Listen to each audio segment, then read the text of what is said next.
അപ്പോൾ ഞാൻ സാധനം പരിചയപ്പെടുത്തേണ്ട കാര്യമില്ലല്ലോ. കഴിഞ്ഞ ദിവസം നമ്മൾ ഇതിൻ്റെ ഒരു റിവ്യൂ ചെയ്തായിരുന്നു. തിങ്സ് ഐ ലൈക്ക് എന്ന് പറഞ്ഞു. നമ്മളെ ജെ വി ലൂക്കറിൻ്റെ BLDC ഫാനാണ് കേട്ടോ.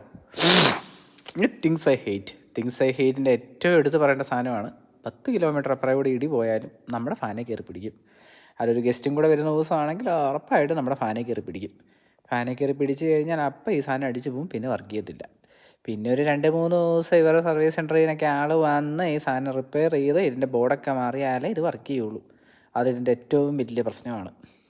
അതൊക്കെ നമ്മുടെ പഴയ കാലത്തെ ഹാവൽസിൻ്റെയൊക്കെ ഫാന്. ഇടിയോ മഴയോ കാറ്റോ ഒരു കുഴപ്പമില്ല, പൂണാന്നങ്ങ് വർക്ക് ചെയ്തുള്ളൂ. പിന്നെ ഇതിൻ്റെ സ്വിച്ചൊക്കെ എന്താണോ കറക്റ്റ് സെൻസ് ചെയ്യത്തില്ല, എന്താണെന്നറിയത്തില്ല. ചില സമയത്ത് മറ്റേ ഒരു അനുസരണയില്ലാത്ത ഒരു പിള്ളേരെ പോലെയാണ്. ചില സമയത്ത് വർക്ക് ചെയ്യും, ചില സമയത്ത് വർക്ക് ചെയ്യത്തില്ല, ചില സമയത്ത് എന്തൊക്കെയോ കാണിച്ചുകൊണ്ടിരിക്കും. അപ്പോൾ അതൊക്കെയാണ് ഇതിൻ്റെ പ്രശ്നങ്ങൾ. അപ്പം നിങ്ങൾക്കുണ്ടായ അനുഭവങ്ങളും പ്രശ്നങ്ങളും നിങ്ങൾ ഷെയർ ചെയ്യുക. അപ്പം അടുത്ത വീഡിയോ ആയിട്ട് വരുന്നവരെ ഗുഡ് ബൈ.